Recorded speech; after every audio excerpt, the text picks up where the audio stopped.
यदि आप यह जानना चाहते हैं कि कल नाम का शब्द कैसे सबसे बुद्धिमान व्यक्ति को भी भीतर से खोखला कर देता है, तो इस कथा को बिना रुके अंत तक सुनिए।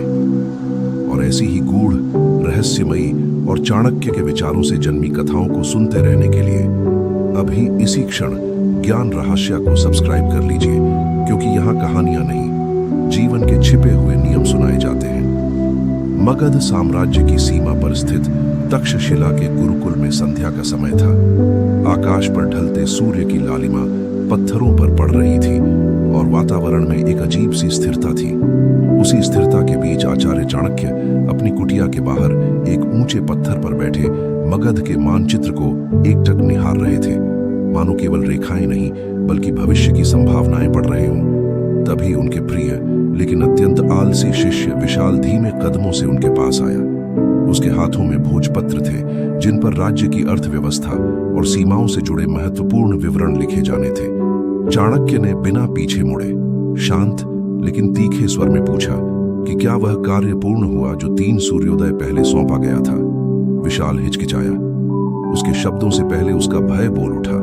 उसने अपने पैर के अंगूठे से भूमि कुरेदते हुए कहा कि बस थोड़ा सा ही शेष है, और आज संध्या कुछ अधिक ठंडी है, इसलिए वह सोच रहा था कि कल ब्रह्म मुहूर्त में उठकर उसे पूर्ण कर लेगा। यह भी जोड़ दिया कि कल वह दुगनी गति से कार्य करेगा।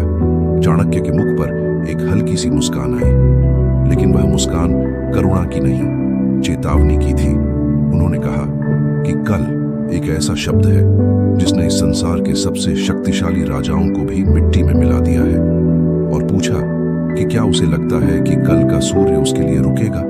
विशाल ने सहज आत्मविश्वास से उत्तर दिया कि केवल एक ही दिन की तो बात है।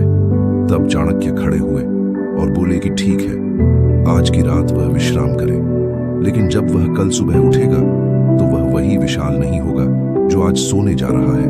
कल की कीमत चुकानी होगी। विशाल इस गूढ़ वाक्य का अर्थ समझे बिना प्रसन्न मन से अपनी कुटिया में सोने चला गया। अगली सुबह जब विशाल की आंख खुली तो सूर्य आकाश के मध्य पहुंच चुका था। वह घबरा कर उठा, हृदय तेजी से धड़कने लगा। उसे स्मरण हुआ कि आज उसे वह कार्य पूरा करना है। जैसे ही उसने भोजपत्र उठाए, आचार्य चाणक्य वहां प्रकट हुए और शांत स्वर में कहा कि अब उस कार्य की आवश्यकता नहीं है। विशाल स्तब्ध रह गया। उसने पूछा कि क्यों आचार्य? आपने ही तो कहा था कि यह मगध की सुरक्षा के लिए अत्यंत महत्वपूर्ण है। तब चाणक्य की आवाज और भी गंभीर हो गई। उन्होंने कहा कि वह कल महत्वपूर्ण था। रात के तीसरे प्रहर में मगध के गुप्तचर आए थे, और जिस मार्ग का विवरण उन पत्रों पर अंकित होना था, उस मार्ग पर शत्रु ने अधिकार कर लिया है। विशाल की एक दिन की देरी ने सेना से एक अमूल्य रणनीतिक अवसर छीन लिया। अब चाहे वह 1 लाख शब्द लिख दे, उनका मूल्य शून्य है। विशाल के हाथ कांपने लगे। उसके भीतर पहली बार यह अनुभूति हुई कि उसकी कल कहने की आदत ने केवल उसका नहीं बल्कि पूरे राज्य का नुकसान कर दिया है। विशाल की आत्मग्लानि को देखकर चाणक्य उसे नगर के बाहर श्मशान ले गए। वहां एक चिता जल रही थी और धुएं के साथ मानो अधूरे सपने आकाश में विलीन हो रहे थे। चाणक्य ने जलती आग की ओर संकेत करते हुए कहा कि इस चिता में जो शरीर जल रहा है वह कल तक मगध का सबसे धनी व्यापारी था। अपने जीवन के अंतिम 10 वर्षों में उसने केवल यही कहा कि कल दान करूंगा, कल अपने पुत्रों को ज्ञान दूंगा, कल विश्राम करूंगा। आज उसका कल समाप्त हो गया, लेकिन उसके कार्य अधूरे रह गए। फिर चाणक्य ने भूमि से मिट्टी उठाकर विशाल की हथेली पर रखी और कहा कि समय इसी मिट्टी की तरह है, जितना जोर से पकड़ोगे उतनी तेजी से फिसलेगा। जो यह सोचता है कि उसके पास समय है, वह सबसे बड़े भ्रम में है, क्योंकि समय किसी के पास नहीं होता, हम समय के पास होते हैं। अगले कई दिनों तक चाणक्य ने विशाल को एक गुप्त अभ्यास कराया। उन्होंने उसे एक ऐसा पात्र दिया जिसके नीचे छोटा सा छेद था और ऊपर से निरंतर पानी गिर रहा था। विशाल को उस पात्र को खाली होने से पहले एक निश्चित दूरी तक ले जाना था। वह बार बार विफल होता। वह सोचता कि थोड़ा रुककर तेजी से दौड़ लूंगा, लेकिन पानी का गिरना कभी नहीं रुकता था।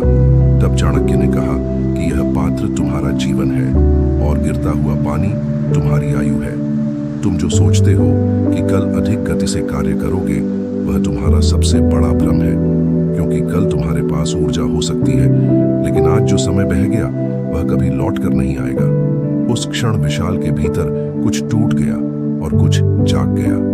उसने समझ लिया कि अनुशासन केवल नियम नहीं बल्कि जीवन की रक्षा कवच है।